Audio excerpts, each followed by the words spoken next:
Back. This is KTN Primetime News. This week, Kenya has been marking 8 years since ushering in the 2010 Constitution, and our special coverage, The State of the Constitution, continues.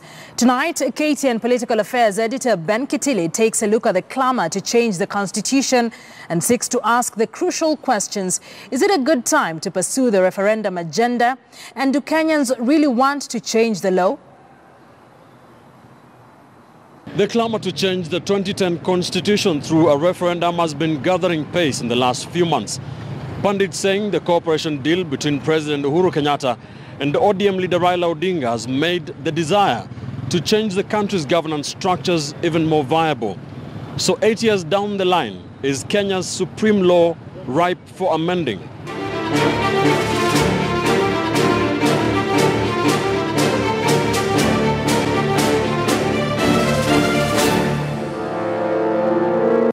Even before we passed the Constitution, the so-called 20% that was not good, I think there was a general consensus among the yes campaigners that yes, there is about 20% that is not okay, but let's pass this document and then we shall revisit, we shall change. If that be the case, then one would have hoped even immediately after.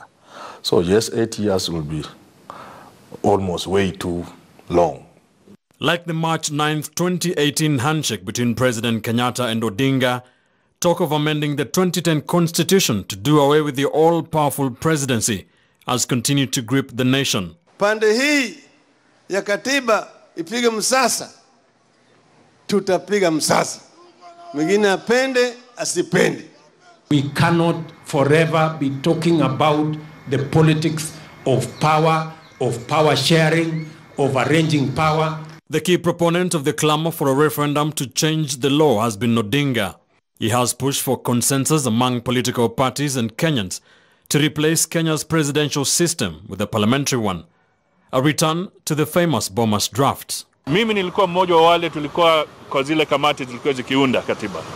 Na tulifahamu kwamba kuna vipengele kadhaa ambavyo baadaye vitahitaji kuangaliwa tena. Yaani review itahitajika mara nyingine.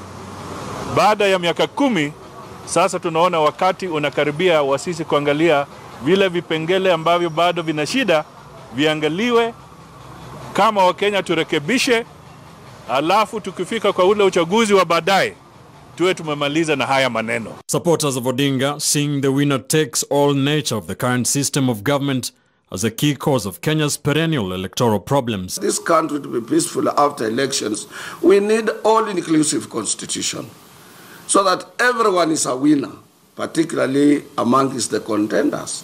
Everybody is a winner. And to do so, we must reintroduce Bomas draft. During the making of the current constitution, most political leaders supported the Westminster parliamentary system, as was in the Bomas draft. The committee of experts which drafted the constitution also recommended the parliamentary system before ceding ground following massive pressure from political parties. Many have blamed the Mwai Kibaki PNU wing of watering down the Bomas draft. Ilikuja na tatizo wakati tulipobadilisha bila ilikuwa tumepanga katika Bomas draft na katika hii ambayo huitwa Kilifi na ile ya Wako. Tulikuwa tunatarajia kwamba Kenya itakuwa na waziri mkuu ambaye atakuwa akiripoti kwa bunge na pia itakuwa na rais. Lakini wabunge lililopita walipokutana na Ivasha walibadilisha hivyo vipengele na wakalete hii ambayo tunaita pure presidential system ambayo inafuatiwa na nchi kama Amerika na Nigeria. The problem is when we were given that arrangement by the people who are doing the Zambagitonga-led committee, it looked like a mongrel, very difficult to implement. However, there are those who are skeptical about the parliamentary system, terming it unstable. It is a very tricky system where governments can fall even 3, 4, 5 times in a year. The case of Italy comes to mind immediately, Japan and so on and so forth. It is very tricky having a parliamentary system. Experts now see the handshake between Kenyatta and Odinga as a clear indication that the two leaders could push for a referendum, then vie for Prime Minister and President respectively in 2022. You see, Ben, when you see a beautiful girl and fail to muster the courage to talk to her, as the Igbo people always say, you will end up fetching water at her wedding. And William Ruto understands just that. If he does not rise to secure, together with his lieutenants, his political interests, then it will be assumed that they are least aggressive in protection of that political interest. The proposed changes also include the collapsing of the 47 counties to form 14 larger devolved units. Will Kenyans want to give up the counties? People have tested it. It will be very difficult. And worse, you will have to do it through a referendum. And in that referendum, the counties, 24 of them must approve it. Do you see them approving their own death? It is very tricky.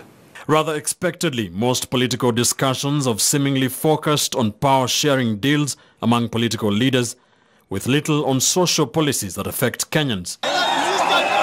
As the referendum drumbeats continue to grow louder, Kenyans will be keen to ensure that such a historical process is not hijacked by the political class. Ben Kitili, KTN News.